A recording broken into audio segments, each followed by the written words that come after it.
the first caveat, which is a caveat that we've given on some other signings, like they signed him to a 4-year deal, right?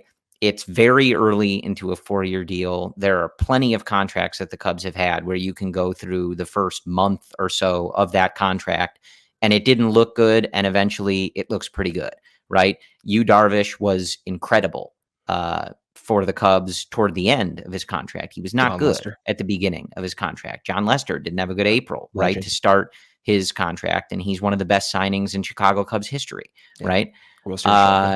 So I think it's early, but that being said, right, the team has not won in any game that he has started. Jameson Taillon has started 7 games this year. He does not have the loss in all of those games, but the team does. The team is 0-7 when Jameson Taillon takes the hill. In looking at his game log for all 4 outings in the month of May, and again, he was dealing with an injury. Whether they rushed him back or whatever, he didn't go back on that rehab, full rehab stint, whatever. He just came back, right? So all of this is the context. But all of his starts in the month of May are less than 5 innings. 3 of those 4 starts are 3 innings or less. And in those May starts, he's given up 6 earned runs, 4 earned runs, 4 earned runs, 3 earned runs. This is all in 5 innings or less, right? So the biggest problem for me, Brendan, is that he has put the team behind the 8 ball in so many of these games, right? You can live with a handful of runs over the course of 6 or 7 innings if he's keeping the team in the game and, keeping the offense in the mix for the majority of the game. When you're putting the team down like he did in this Philly series, 6 runs, 7 runs, 8 runs, I think a couple of them were unearned on Friday, like in the second inning, it's pretty demoralizing, right? Yeah. I've never been a major league hitter. I don't claim to be, but I can imagine going up there in the second inning down by 7 runs is not exactly the most inspiring thing for an offense that has had, inconsistency problems, right? So what are you seeing from Taillon? Where are these struggles coming from? And how do you think the Cubs should best proceed to it's a 4-year deal, right? You have a long time to get him right. And he was very solid for a New York Yankees team that pitches in a hitter-friendly ballpark last year and was in the thick of a playoff race. So it's not like he was pitching in low-stakes games where he was very solid for the New York Yankees. So how do you get him back to where he wants to be? What's the sort of immediate solution? And is there anything in particular that jumps out to you that says, hey, this is why he's struggling? Yeah, it's kind of a weird thing to say, but he's a very different pitcher this year than he was last year, not because of the results, but because of the pitch types he's using. So in a weird way, this kind of reminds me of how they operated with Stroman and Zach Davies. It's a weird combination to have of the two.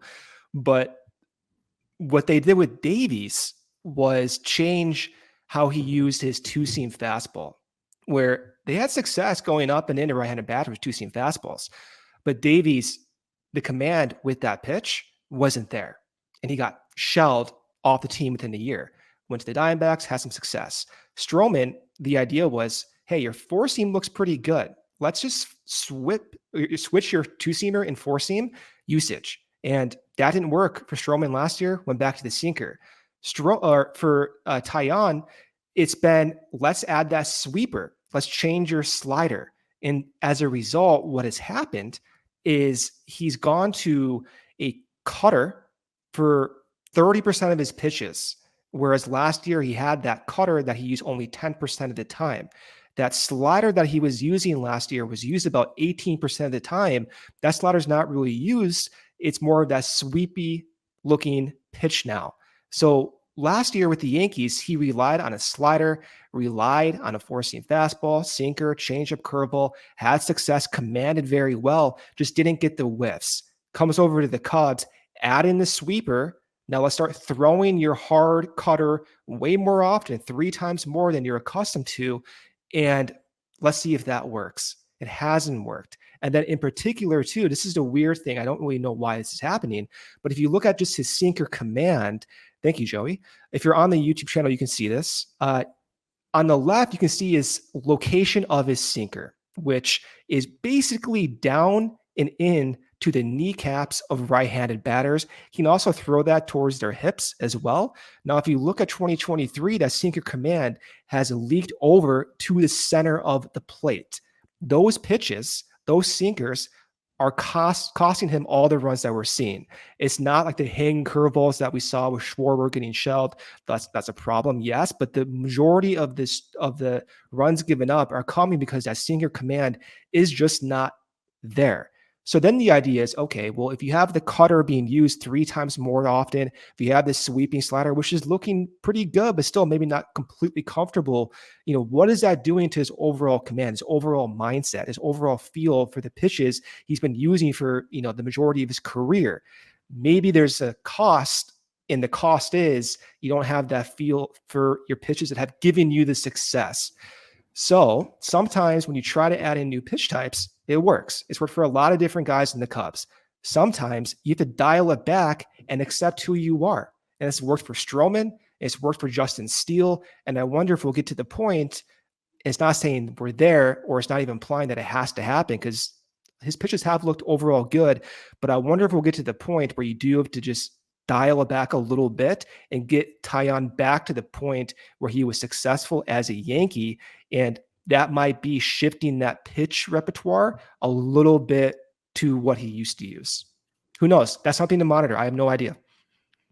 Yeah, no, I mean, hey, it's all fair. And I mean, he does have a track record of obviously being better than this. So, Are you worried about him?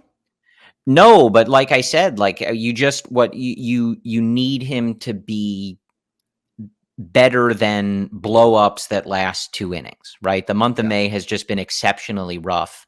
And, part of the problem, right? Like Justin Steele, great in this last outing, but he and Stroman had bad outings, right? Guys aren't going to be perfect. And when you're not getting that support, you weren't getting that support from Wesneski, you weren't getting that support from Taillon, it just puts so much pressure on those top 3 guys. It's unsettling now.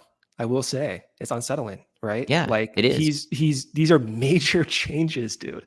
Like you're trying to majorly change a pitcher who's been successful for like 7 seasons. Yeah. It's like, I like the experimentation, but. And I don't know. Like I said, he didn't go out on that rehab stint after the injury. Yeah, he might still be hurt. Maybe you just need a reset, right? Like take it easy, have a few starts in AAA, like. Not everything when you go to AAA, it doesn't have to be a demotion, right? Like it doesn't have to work that way, but if he's not mechanically all there, if it's obviously not going well right now.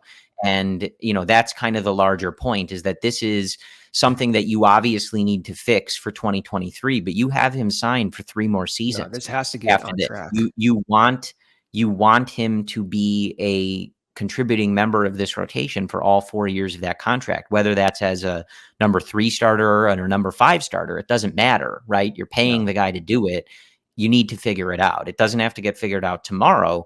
But again, the big thing for me is you can't have those starts that just put the offense in such a hole. It's demoralizing. They already have enough problems trying to win 2-1 games, right? Like they don't need to be down 6-0 in the 3rd inning. And I know, of course, it's not as easy for Jameson Taillon to say, oh, well, I should just stop doing that, right? Like I get it.